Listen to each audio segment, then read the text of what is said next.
You learnt about the neutral axis, neutral surface, and then what is the meaning of bending of beam? Okay.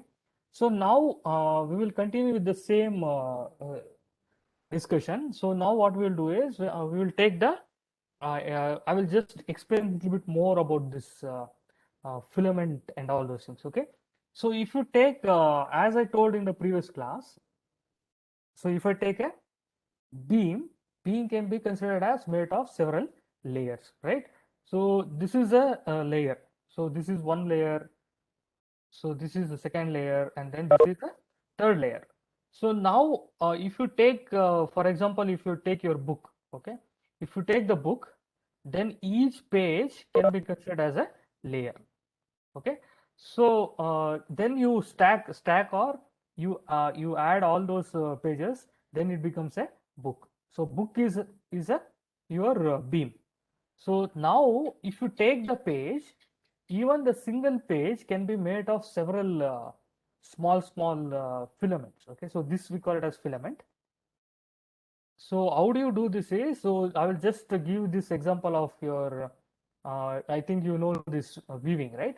So when they want to make a sari or when they want to make some bed sheet or something, this is a old traditional way they used to weave. So weave means they used to just put your threads together in some pattern, then it becomes a solid material. So now if you see here, this is like it is made of threads. If you take a thread, if you take this thread and if you just keep joining them together, then what happens? It becomes a sheet, right? So this thread can be considered as a filament. Okay, so I will give this is like a thread. Okay, so I think okay. So if you take each thread, then what you do, you just put thread next to each other and you somehow fix it. Okay, like you can just use glue or something like that. Then if you keep putting all those layers together, then what happens? It becomes a sorry. If you keep putting all these filaments together, then it will look like a single filament. Okay, sorry, a single layer. So this is a filament. So thread is the filament. Then what happens? It becomes a layer. Okay, so each layer will form.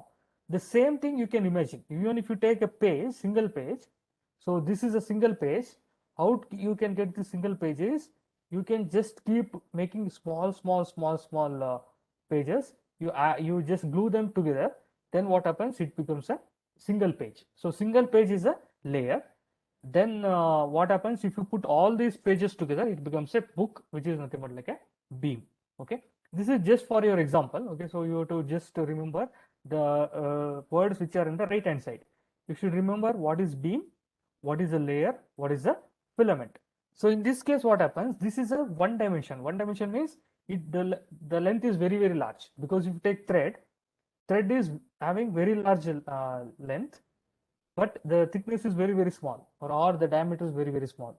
So you can consider this to be like a, you can ignore the diameter, so it becomes a two-dimensional. So then what happens to the page, single page? It is a two-dimensional because, so in this case you had only length was predominant. Predominant means it is very large. But when it comes to layer, you have length. Along with the length, you need to also consider the width, right? So there is some width and also there is a length. So I will call this as a width. So then it becomes a two-dimensional uh, uh, two-dimensional object. Okay, you may ask, sir, page is also having some thickness, but thickness is very small. Compared to the width and your length, the thickness is almost like microns. So we are going to ignore that. Like we ignore the radius in the filament, like that. Okay. So, but when it comes to beam, it is three-dimensional because it has length, it has width, and it also has something called as a height. Only then it becomes a uh, beam. So in this case, what we are taking, what we are considering, these two are very small. Okay, but still it is a three-dimension. Beam is a three-dimensional because it has length, width, and height. Okay, or width or breadth, whatever you want to call. Okay, When it comes to layer is nothing but it is like a two-dimensional which is having length and also considerable width. Okay, the thickness is very small. Okay, and when it comes to filament is like your thread. So the length is very large, but when it comes to diameter is very small. Maybe in maybe like a 0.5 centimeter millimeter or something like that. Okay, so this is the what we call as the uh, filament, and then this is your layer.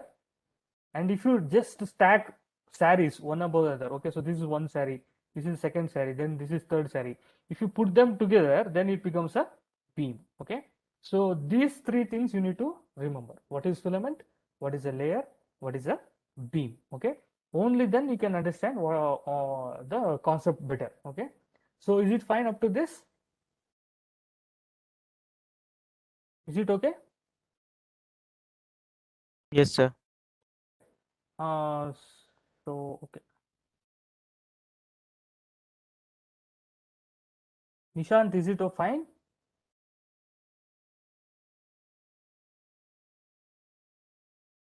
Yes, sir. So okay. You don't worry, okay? If you don't understand, you just tell me. It's fine. I will explain again, okay? Because only if you understand this concept, then you can go to the next one, okay? So don't feel like any embarrassed or something like that. You feel always free to ask, okay?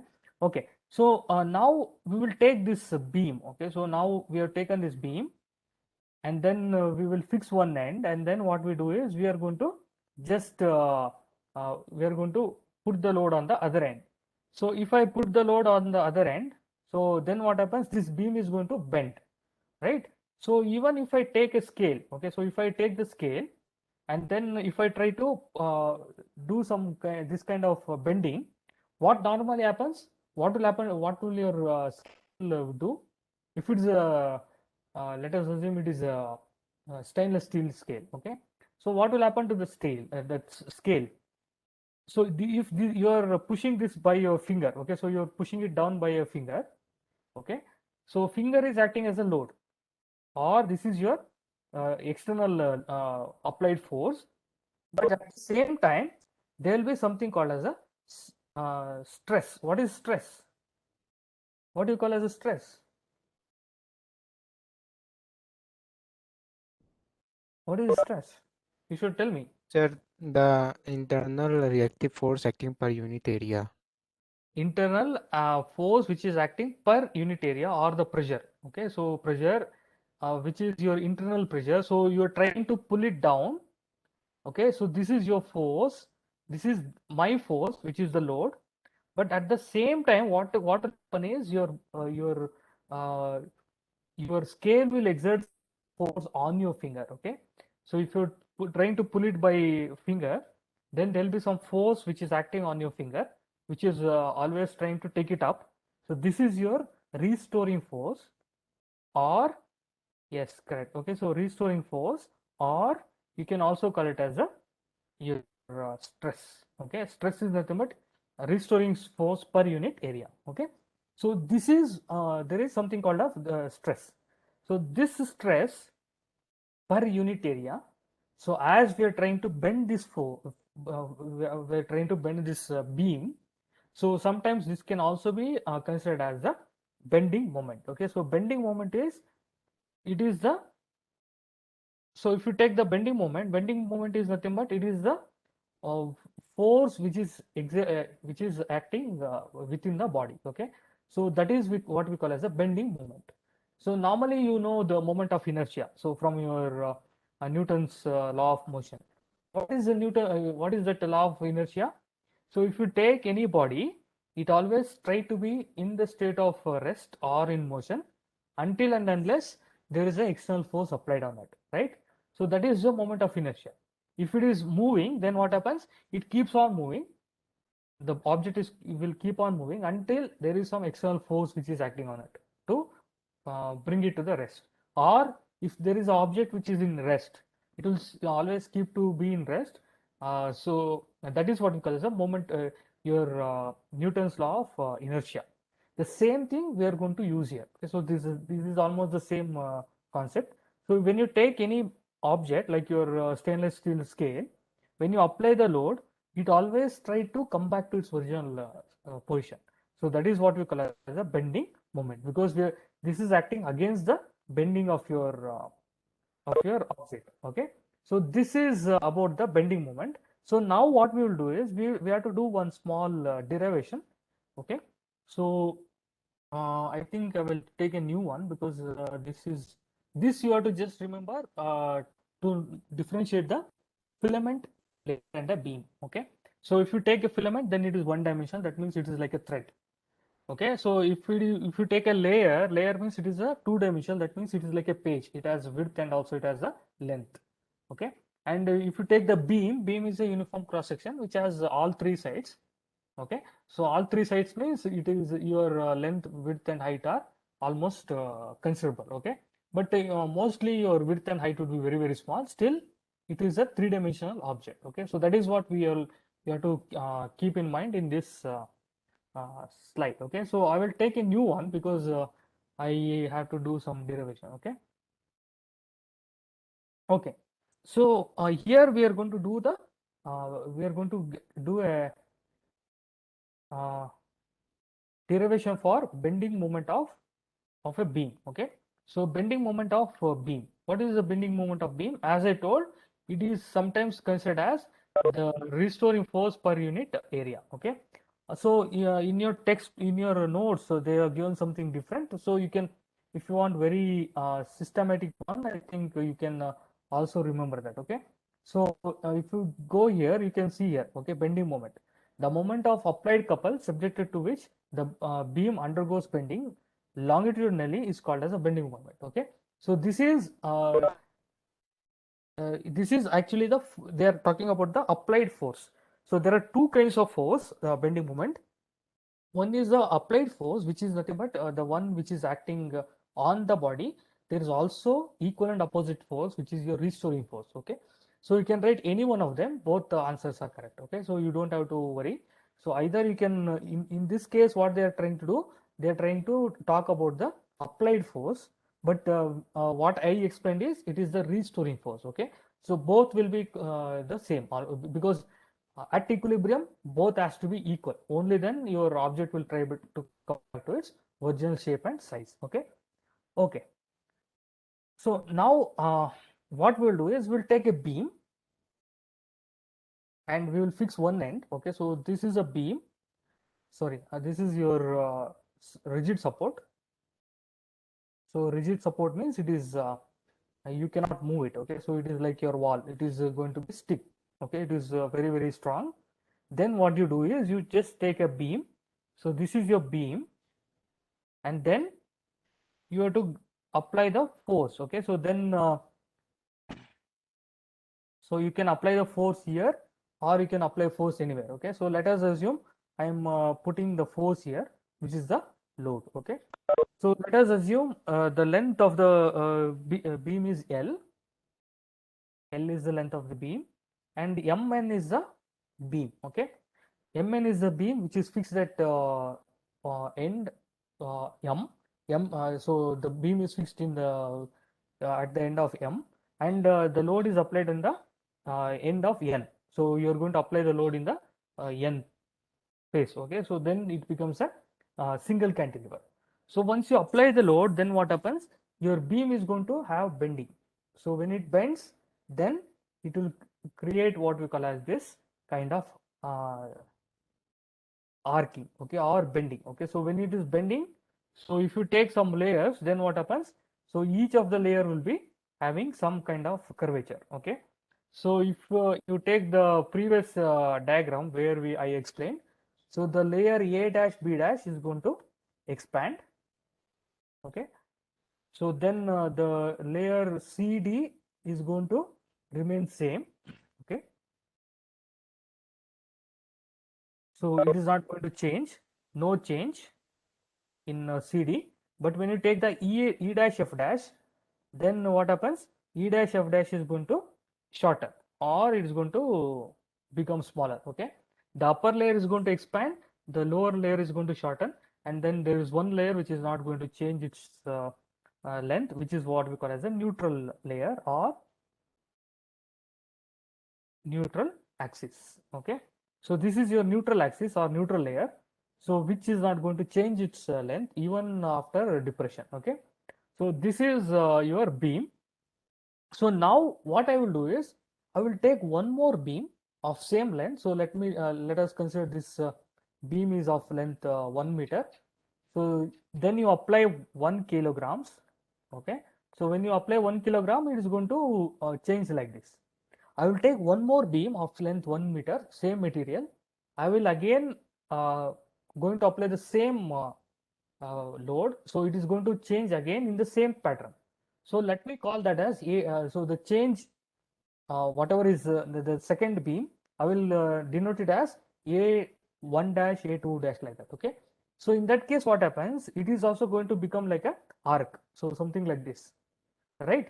So what you can do is you can take such n number of arcs, okay, and then you join them, okay. So n number of arc or the beam after deformation, okay. So after when they after they are deformed, they will form the this kind of arc. So then what you do is you keep joining them, okay. So you keep joining them. So let me take this is my second arc. So it is becoming like this, okay. So you have three layers, something like that. You take one more arc and then you again join it, okay. So you keep on joining these arcs. So finally what you get is you get a circle, okay. So it is almost like a circle. So here it's not looking that good, but you can imagine, like, if I keep on adding more and more layers, then what happens is this will become like a circle, okay. So sorry for that diagram, it's very difficult in this one, okay. So you can see, you can imagine there are many of these arcs. So you just join all these arcs, then what happens, it becomes a circle. So there is a imaginary center of the circle. I'll call it as O, okay. And if I just join this, then this will become like a uh, pie, okay. So it's like a pie. So the best example is you take your pizza. So what you do, you take your pizza, then you just cut it in into 4 or maybe 8 equal parts, okay. So if you take each of the uh, parts, it will look almost like a arc, okay. So this would look almost like an arc. So this is what you can have, okay. So if I take any beam and if I apply the same load, it will have the same curvature. So if I so that is the meaning why I told I took n number. So it can be n can be 10 or 20, okay. So I will take n number of uh, n number of beams of same length. So let me take, there are 20 number of beams of same length 1 meter, and then I apply 1 kg of load. So then what happens, each of them will become like a arc, and then I just join each of those arc, then it will become like a big circle, okay. So this the center of the circle I will call it as O. Now what I will do is I'm going to write only this portion, okay. I don't want to write other portion. I'm just going to write this portion in the next diagram, okay. So you don't have to worry about this diagram. You have to remember the next diagram, whatever we do in the here, okay. So I'm just taking one slice of your pizza, okay. So if I want to just tell your pizza pieces, so there are maybe like 10 or 12 pieces of this slices. So I'm just taking one of the slice and I'm going to write how it looks, okay. So that is what I'm going to do it here. I'm not so just a minute. Okay. So if you take that, then what happens is you have this arc, something like this, okay, and then you you're going to have layers like A, B, C, and D. Then what happens? You are going to expand this to the center. So I will call O is the center. Then there are three layers here, E dash, F dash. I'll call this as E dash, and then this is your F dash, and then you have your CD, which is your neutral axis.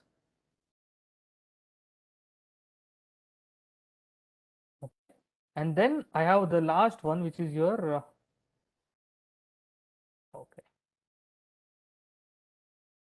So the last one is your upper layer, which is your A dash B dash. Okay.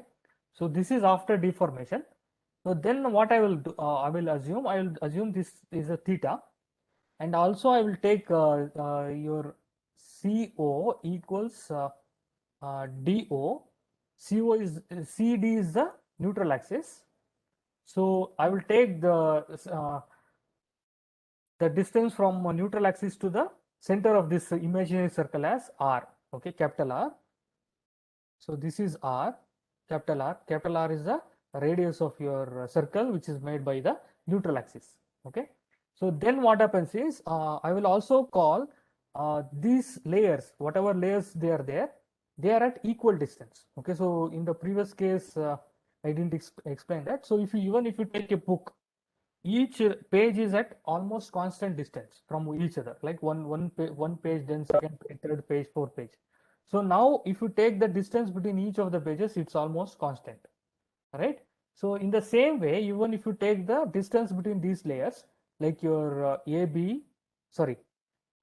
dash C equals CE dash equals P dash D equals D F dash. Okay. So the distance between each of these layers, I will call it as X. Okay. So these are the assumptions that I am going to make. Okay. So then we will see to get the bending moment of this beam. Okay. So that means what I'm assuming is if you take any of the layers, they are at the same distance. This also applies for your initial state. AC is equal to CE is equal to BD is equal to DF is equal to X. Okay. So all the layers are at the same constant distance. Okay. Each layer is at the constant distance from each other. Okay. So that is the meaning of this. So now so let me just write that in red. So this distance I am calling it as X. Okay. So each layer is at the distance of X. Okay. So now what we'll do is we will see what happens. Okay. So initially when there is no deformation, so without load or without any your deformation, then what happens, the length of each of these layers, like if you take the length of AB will be equal to CD is equal to EF, because all layers are having the same length. So this is our previous class, from the previous class. Okay. So now what we will do is we are going to take this diagram and I think, okay, so then we are going to write the numerically how we can get the values. Okay. So as we have assumed this is like a circle, then I can use some kind of just a minute.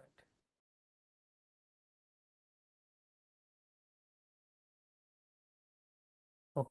So as we have assumed this to be a circle, then if I want to take the uh, distance of the arc CD, how do I write the length of CD?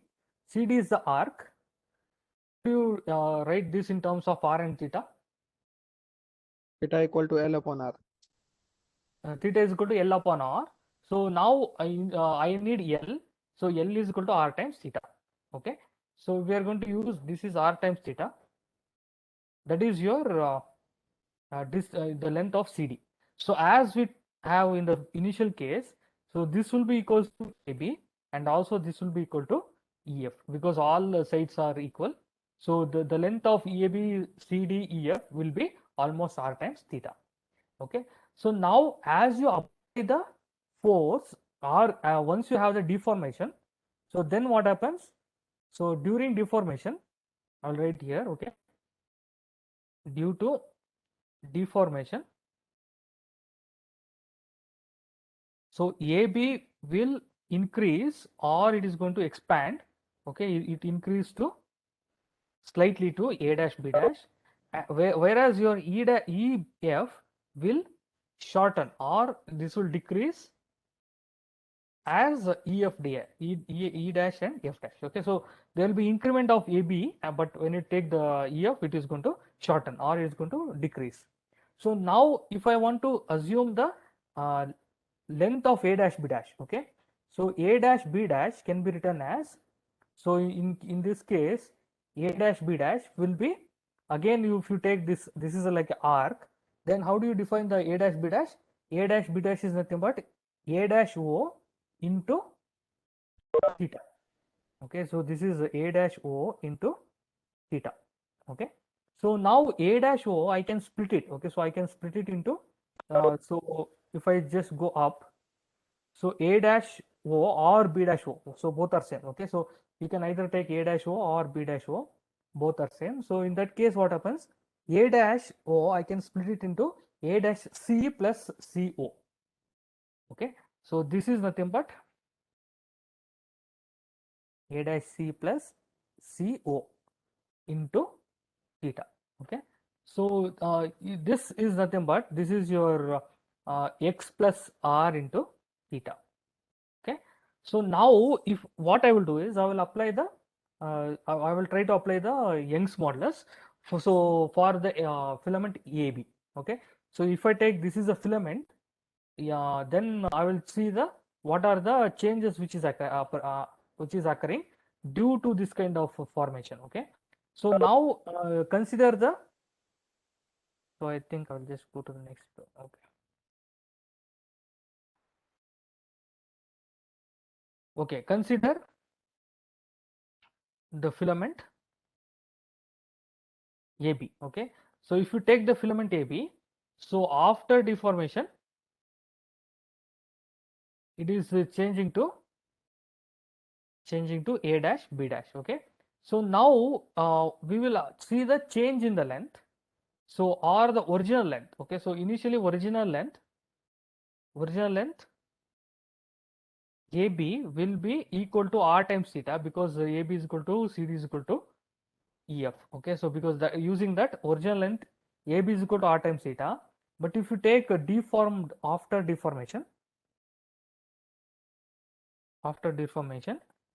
your A dash B dash is R plus X into theta. Okay, so now if you take the change in the length, is nothing but original length AB minus A dash B dash. Okay, so now if you do sorry, A dash B dash minus AB. Okay, A dash B dash minus AB. So then what happens to this is you will have okay, so you will have R plus X into theta minus R theta. Okay, R, if I simplify this, what happens? R theta minus R theta is going to be cancelled, then you have only X times theta.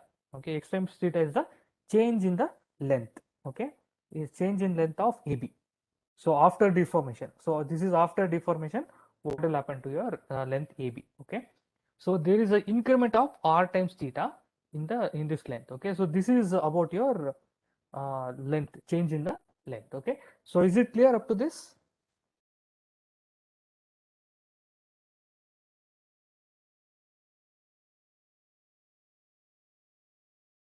Can I go further? Can I continue, or is it fine?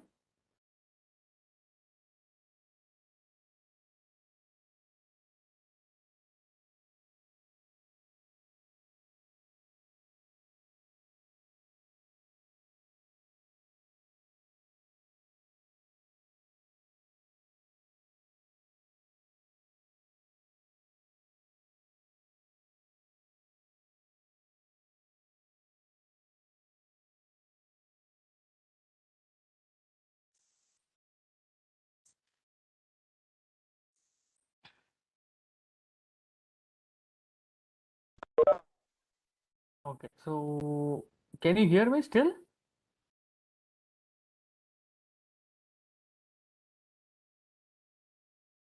Not visible, sir.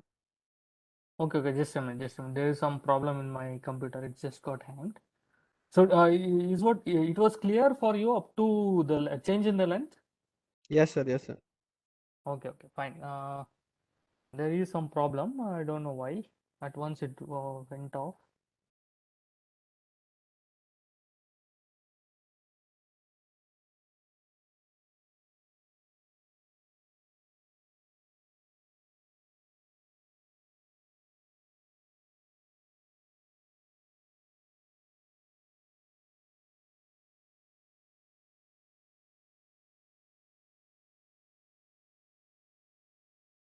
Okay. So I guess you can see now, right?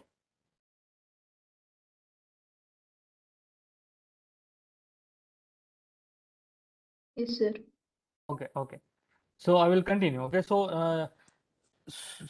we will continue from the same concept. Okay, so it will be just this derivation is almost like a continuation of the previous one. So I will just write whatever I want from the last slide. Okay, then I will try to explain it. So I don't know. There's some. Okay.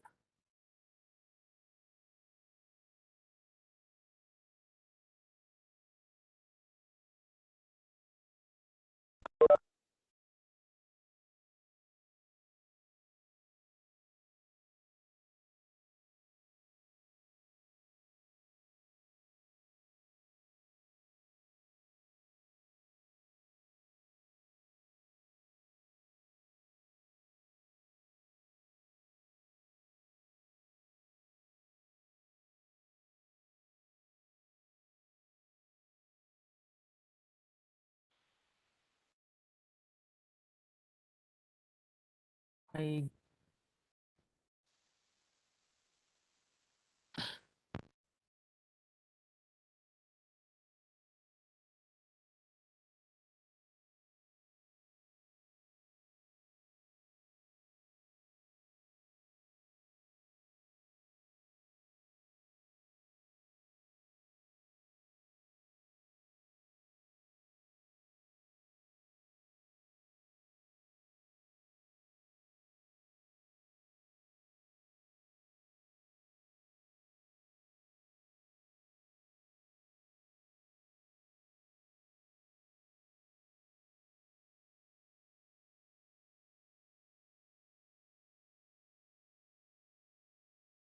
okay.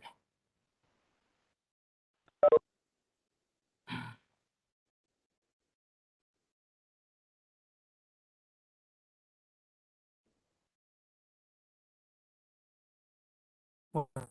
So I will write whatever we want. Okay. So from the previous case, from the previous slide. Okay. So we took the original length.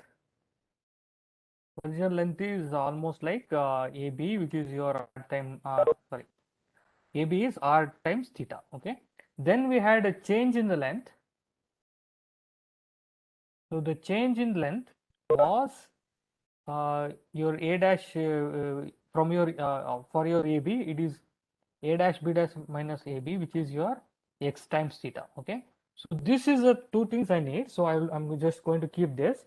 So now what I will do is I am going to define the linear strain, or I will just define the Young's modulus. So what is Young's modulus? What Young's modulus is nothing but it is longitudinal or linear stress by longitudinal strain or linear strain. Okay, so this is your Young's modulus. So y is equal to, so how do you define the stress is force per unit area. So divided by longitudinal strain is change in length to original length. Okay, so I should write, so from this diagram or I'll just write this. Okay, change in length by original length. Okay, so we are talking about Young's modulus for your filament. So this is for filament AB. Okay, we are not talking about other things. We're just taking only for AB, Young's modulus for filament AB. So then this is force by area divided by change in length to original length. Change in length is x times theta divided by original length is r times theta. Okay, so this will become x times theta by r times theta. So if I simplify, then this will become F by A. So into X, then this will be numerator, so it will go to denominator. Okay, so or if I take the force F is nothing but y into Ax divided by R. Okay, so force, I'm keeping force on one side, then I'm going to take the rest of things on the other side. Then what happens? Force is nothing but y is equal to y into Ax by R. So that will be your force which is exerted on your filament AB. Okay, so now what I will do is I will take the bending moment. Okay, so bending moment on AB is nothing but it is force into the distance of AB from neutral axis. Okay, so which is your neutral axis here? Which is the neutral axis? CD is the neutral axis. Okay, so you have CD is the neutral axis. So we are going to have this. If I want to call the bending moment of any of the filament or any of the layer is force into distance of AB from the neutral axis. So force, I am going to write it from the above equation, but for the distance, so distance of AB from CD. So what is the distance of AB from CD? So as I explained here, so each of the layers are at equal distance, which is nothing but x. X is the distance between AC or CE or like that. Okay. So if I take the distance between each layer, it is it is x. So in that case, what I will do is I will just write the second term. So this is your force into x. Okay. So I'll write this as F into x. X is the distance of your filament AB from CD or A dash B dash from CD. So now you substitute for y, sorry F. F is nothing but y by R into A into x. X into x, it will be x square. Okay. So this is the bending moment for your AB. Okay. So now AB is just a filament. Filament in the sense it is only one small filament. So now if I want to have the bending moment of the beam, so okay, so I'll just come here. So therefore, if I want to take the bending moment of the beam, then what you have to do is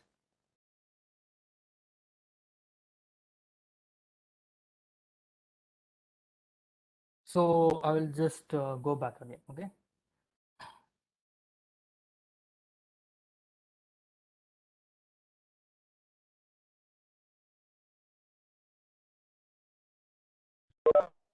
So right now what we found is we found the bending moment only for one filament.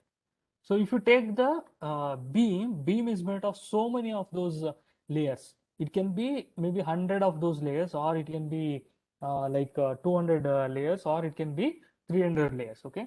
So but we have find only the bending moment of one layer. So next, if I want to know the bending moment of the entire beam, what I need to do is I need to add all the layers, the bending moment for all the layers. So this is nothing but it is just a summation. Okay. So for this, what we do is, if I want to talk about the bending moment, so bending moment of beam is nothing but it is the summation of all the layers, or sorry, is nothing but it is summation. Okay, this is nothing but summation of bending moment of all layers, or it can be all filaments. Okay, so filaments means it is one dimension, layer means it is two dimension. Okay, so now what for this what I will do is, so if I want to write the bending moment of the beam, moment of your beam is nothing but it will be a summation of your y by r into a into x square. Okay, so normally what we do is y by r into I will write it as ig. So ig is nothing but ig is equal to summation of a into x square, because y is constant for a given material, r is also constant because r is the radius of curvature of the neutral axis. So if by taking the neutral axis, we have defined this r as the distance of neutral axis from the center of the circle. So this r is constant, y is constant, only your a and x would be changing. Okay, a is the area of cross section of the your filament, and x is the distance between the each layers. Okay, so this ig is nothing but summation of ax square, and this is called as the your geometric moment of inertia. Okay, so this is your geometric moment of inertia.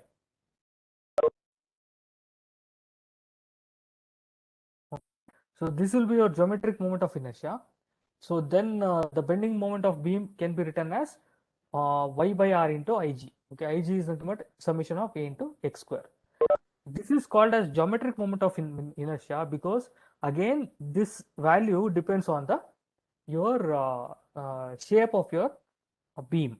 Okay, if it is a rectangular beam, so I will write here. So for rectangular beam, so rectangular beam means we are taking length into breadth into height. So normally the thickness is very small. So now what we do is your area of cross section A is equal to, or I can just simplify just. Okay, so this is nothing but is A into k square. Okay, ig is nothing but a summation of ax square or a into k square. A is the area of the beam, k is called as a gyromagnetic constant, and it depends again on the geometry of your what we call as the beam. Okay, so now if I take the rectangular beam, so in that case the area of the beam would be a will be equal to b into d. Okay, b is breadth and d is the thickness. We are not going to consider the your length. The reason is we are going to apply the load at the one end of your beam. So we have to take the area of cross section of the load acting on it. Okay, so the area where the load is acting, so we are going to take that. So a is equal to b times d, and your k square will be equal to b, sorry, your k square will be equal to your d square by 12. Okay, for your rectangular beam. Okay, d square by 12. Okay, so therefore if I take a bending moment of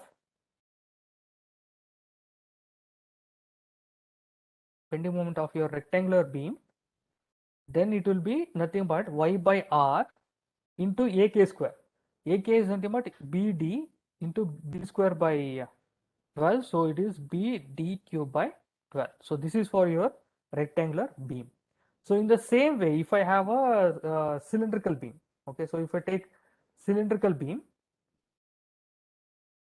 so in that case what happens, you will have a cylinder means it has some radius of so it is having a radius. So instead of taking a rectangular beam, I'm going to take a cylindrical beam, and I'm going to fix one end, and I'm going to apply the load in this end. Okay, so the load is applied on the free end, and the area of cross section is, you have to take the area of cross section of this circle. Okay, so in that case for a rectangle, so for a cylindrical beam, what happens is area is pi into r square. R is the small r is the radius of this uh, your cylindrical beam, and then your k square will be r by 4. Okay, so these are constant values. So for depending on the geometry of your beam, you will have different kinds of values. Okay, so therefore if I simplify, what happens is bending moment of your cylindrical beam will be y by r into ak square, which is nothing but y by r into a is pi r square, and k square is k square by 4, so which is nothing but pi r to the power of 4 by 4. Okay, so these two things you need to remember. You have to remember the bending moment of your cylindrical and bending moment of your rectangular beam. So up to the previous one, so up to this bending moment, it is common for both. Okay, so your bending moment is pi r into ak square. So that is common for any of the geometry, whether it is rectangular or whether uh, it is cylindrical. You don't worry. So this will be y by r into ig. Okay, or y by r into a into k square. So later on, what you do is, depending on the beam, the geometry of the beam, you're going to have different a and k square. Okay, so I think I'll stop here because you will have one more class. I will again explain this in the next class. Okay.